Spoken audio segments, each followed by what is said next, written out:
But in contrast, the emerging generations, it seems many times, they want you to know all about their lives. I mean, all about their lives.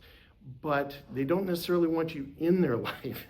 and there's also a distinction there as well. So what happens sometimes, especially with older generations, especially in my case, this experience that I had of being told some of these things in a very matter-of-fact way about trauma, about grief, all these kinds of things, that it almost seems like the person's talking about somebody else. It almost seems like they're talking about a fictional character in a book or something like that.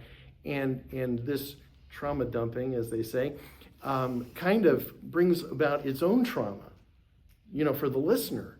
And I can't speak, obviously, on behalf of Gen Z, but for older generations, I can tell you that it's quite a shock sometimes to hear these things, and we say, "Are you okay?" And they say, "Oh yeah, sure, I'm fine."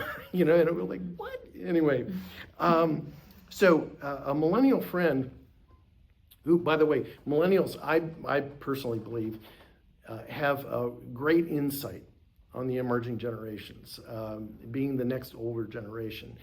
And so a millennial friend gave me this analogy, which really I love and helps me really understand the difference between vulnerability and transparency. Transparency means that you might let people see the ugly side or the broken side of you, but there's no comment that can be made, no changes that would be expected.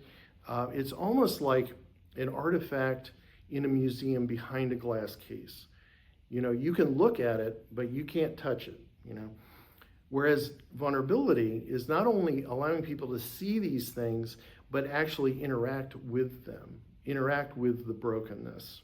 And this would be like having, I don't know, almost like a science exploratorium or something like that. Stuff's not in glass cases. It's right there for you, and you can touch it and you can hold it. So another Gen Z told me it's the difference between mere acknowledgement and action. And that to me is just very profound.